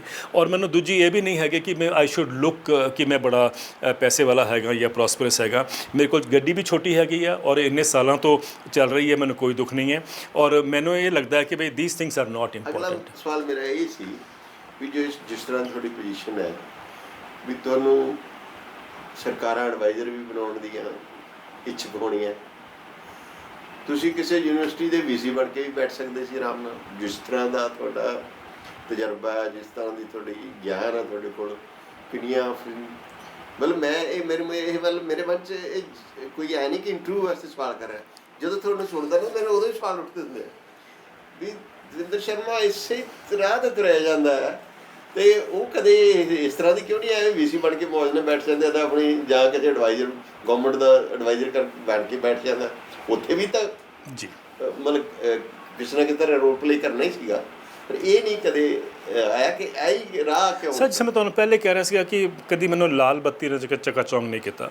ਸੋ ਉਹ ਜਿਹੜੀ ਇੱਕ ਸੋਚ ਹੈ ਮਾਈਂਡ ਵਿੱਚ ਕਿ ਬਈ ਤੁਸੀਂ ਇਹਨਾਂ ਚੀਜ਼ਾਂ ਤੋਂ ਦੂਰ ਰਹਿਣਾ ਹੈ। ਕਾਰਨ ਇਹ ਹੈ ਕਿ ਜਦ ਤੱਕ ਤੁਸੀਂ ਦੂਰ ਨਹੀਂ ਰਹਿਣ ਦੀ ਸੋਚੋਗੇ, ਉਹ ਤੁਸੀਂ ਆਪਣੇ ਆਪ ਨੂੰ ਕੰਪਰੋਮਾਈਜ਼ ਕਰੋਗੇ। ਜਦ ਕੰਪਰੋਮਾਈਜ਼ ਕਰੋਗੇ ਤੁਹਾਡਾ ਜਿਹੜਾ ਵਿਊ ਹੈ ਜੋ ਤੁਸੀਂ ਦੁਨੀਆ ਨੂੰ ਦੱਸਣਾ ਚਾਹੁੰਦੇ ਹੋ, ਉਹ ਓਬਵੀਅਸਲੀ ਉਹ ਵੀ ਕੰਪਰੋਮਾਈਜ਼ ਹੋ ਜਾਂਦਾ ਹੈ। ਔਰ ਉਹ ਜੇ ਤੁਸੀਂ ਕੰਪਰੋਮਾਈਜ਼ ਹੀ ਕਰ ਲਿਆ, ਫਿਰ ਤਾਂ ਮੈਂ ਕਈ ਵਾਰ ਸੋਚਦਾ ਕਿ ਫਿਰ ਤਾਂ there are other ways also to make money, there are also other ways to ਜੋ ਤੁਸੀਂ ਕਹਿ ਰਹੇ ਹੋ, ਜਿਸ ਚੀਜ਼ 'ਤੇ ਤੁਸੀਂ ਖੜੇ ਹੋ, ਜਿਸ ਚੀਜ਼ ਵਾਸਤੇ ਤੁਸੀਂ ਲੜ ਰਹੇ ਹੋ, ਫਿਰ ਤੁਸੀਂ ਕੰਪਰੋਮਾਈਜ਼ ਕਰਤਾ, ਫਿਰ ਤੁਹਾਡੇ 'ਚ ਬਾਕੀਆਂ 'ਚ ਕੀ ਫਰਕ ਰਿਹਾ ਹੈਗਾ। ਸੋ ਆਈ ਡੋਂਟ ਨੋ, ਫੁਲਿਸ਼ਨੈਸ ਕਹਿ ਸਕਦੇ ਹੋ, ਬੇਵਕੂਫੀ ਕਹਿ ਸਕਦੇ ਹੋ, ਜਾਂ ਤੁਸੀਂ ਇਹ ਕਹਿ ਸਕਦੇ ਹੋ ਕਿ ਤੁਸੀਂ ਆਪਣੇ ਕਰਤੱਵ 'ਤੇ ਖੜੇ ਸੀਗੇ। ਪਰ whatever it is, I feel even now I feel very happy, I sleep very well. ਔਰ ਮੈਨੂੰ ਲੱਗਦਾ ਹੈ ਕਿ ਬਈ ਸਿਰਫ ਇਹ ਸੋਚਣਾ ਕਰਨਾ ਕਿ ਵੀ ਅੱਗੇ ਆਪਾਂ ਦੁਨੀਆ ਨੂੰ ਕਿਸ ਤਰ੍ਹਾਂ ਠੀਕ ਕਰੀਏ, ਇਨ ਦੀ ਸੈਂਸ ਐਗਰੀਕਲਚਰ ਦੀ ਮੈਂ ਗੱਲ ਕਰ ਰਿਹਾ, ਤਾਂ ਉਹਦੇ ਨਾਲ ਇਕਨੋਮੀ ਕਿਸ ਤਰ੍ਹਾਂ ਬਦਲੇਗੀ, ਕਿਸ ਤਰ੍ਹਾਂ ਸਰੂਪ ਬਦਲੇਗਾ ਦੇਸ਼ ਦਾ, ਉਹ ਇੱਕ ਚੀਜ਼ ਜਿਹੜੀ ਸਤਾਉਂਦੀ ਰਹਿੰਦੀ ਹੈ। ਬਸ ਮੈਂ ਦੋ ਹੋਰ ਸਵਾਲ ਕਰਨੇ ਜੀ। ਇੱਕ ਤੁਸੀਂ ਵੀ ਖੁਰਾਕ ਖਾਂਦੇ ਹੋ ਹੈ ਨਾ, ਆਪਾਂ ਰੋਜ਼ ਅੱਜ ਕੱਲ੍ਹ ਵੀ ਆਰਗੈਨਿਕ ਫੂਡ ਖਾਣਾ ਚਾਹੀਦਾ। ਤੁਸੀਂ ਕਿਹੋ ਜਿਹਾ ਫੂਡ ਖਾਂਦੇ ਹੋ?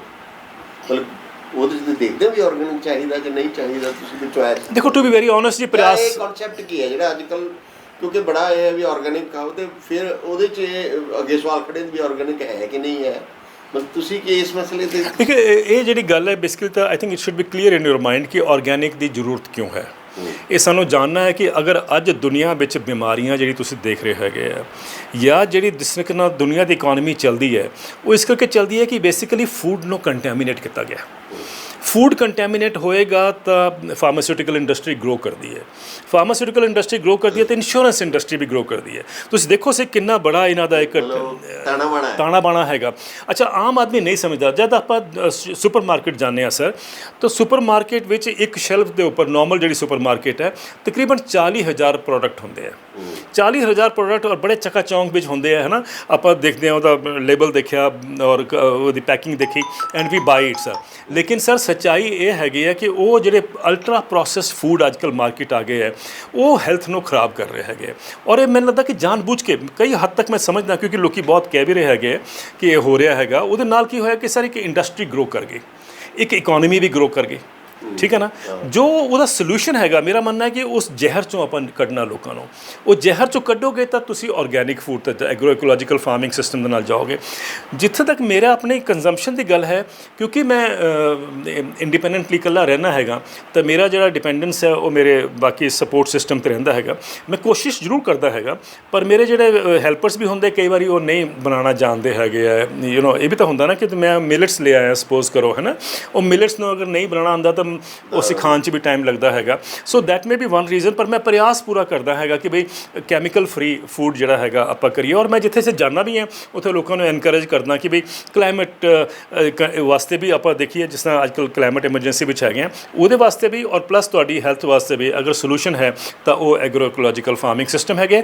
ਉਹ ਸੇਫ ਫੂਡ ਔਰ ਹੈਲਦੀ ਫੂਡ ਮੈਨੂੰ ਲੱਗਦਾ ਕਿ ਹਰ ਇੱਕ ਨੂੰ ਕੰਜ਼ਿਊਮ ਕਰਨਾ ਚਾਹੀਦਾ ਇੱਕ ਮੈਂ ਹੋਰ ਇੱਕ ਵਿਸ਼ਵਾਸ ਕਰਦਾ ਸਰ ਕਿ ਇਹ ਤਾਂ ਇੱਕ ਹੋ ਗਿਆ ਨਾ ਆਰਗੈਨਿਕ ਫੂਡ ਲੇਕਿਨ ਮੇਰਾ ਮੰਨਣਾ ਹੈ ਕਿ ਆਰਗੈਨਿਕ ਫੂਡ ਸ਼ੁੱਡ ਬੀ ਔਰ ਲੈਟਸ ਸੇ ਤੁਹਾਡਾ ਆਪਸ਼ਨ ਜਾਂ ਪ੍ਰੈਫਰੈਂਸ ਲੋਕਲੀ ਅਵੇਲੇਬਲ ਫੂਡ ਵਾਸਤੇ ਹੋਣਾ ਚਾਹੀਦਾ ਇਹ ਨਹੀਂ ਕਿ ਤੁਸੀਂ ਕਿੰਨਾ ਫੂਡ ਉੱਥੋਂ ਬਾਹਰੋਂ ਲੈ ਕੇ ਆਓ ਉਹਨੂੰ ਖਾਓ ਬੋਲੋ ਆਪਣਾ ਦਿਖਾਓ ਉਹ ਠੀਕ ਹੈ ਬਟ ਆਈ ਥਿੰਕ ਇੰਡੀਆ ਵਿੱਚ ਇੰਨੇ ਸਾਰੇ ਤੁਹਾਡੇ ਹੈਲਦੀ ਫੂਡਸ ਹੈਗੇ ਆ let's focus on that so ਆਪਣੇ ਟ੍ਰੈਡੀਸ਼ਨਲ ਲੋਕਲ ਔਰ ਇਹਨਾਂ ਨੂੰ ਲੋਕਲ ਫਾਰਮਰਸ ਨੂੰ ਵੀ ਫਾਇਦਾ ਹੁੰਦਾ ਐਨਵਾਇਰਨਮੈਂਟ ਨੂੰ ਵੀ ਫਾਇਦਾ ਹੁੰਦਾ ਔਰ ਕੰਜ਼ਿਊਮਰ ਨੂੰ ਵੀ ਫਾਇਦਾ ਹੁੰਦਾ ਮੈਂ ਤਾਂ ਚਾਹੁੰਦਾ ਕਿ ਇਹ ਲੜੀ ਬਣੇ ਲੋਕ ਪੰਜਾਬ ਬਾਰੇ ਪੰਜਾਬ ਦੀ ਖੇਤੀ ਬਾਰੇ ਕਿਸੇ ਦਿਨ ਸਪੈਸ਼ਲ ਇਹਨਾਂ ਨਾਲ ਗੱਲਬਾਤ ਕਰਾਂਗੇ ਹੋਰ ਬਹੁਤ ਸਾਰੇ ਮੁੱਦੇ ਨੇ ਪਰ ਅੱਜ ਇੰਨਾ ਹੀ ਬਹੁਤ ਮਿਹਰਬਾਨੀ ਸ਼ੁਕਰੀਆ ਜੇ ਚੰਗਾ ਲੱਗਿਆ ਅੱਛਾ ਲੱਗਿਆ ਤਾਂ ਫਿਰ ਸ਼ੇਅਰ ਵੀ ਕਰ ਦੇਣਾ ਅੱਗੇ ਦੋਸਤਾਂ ਨੂੰ ਸ਼ੁਕਰੀਆ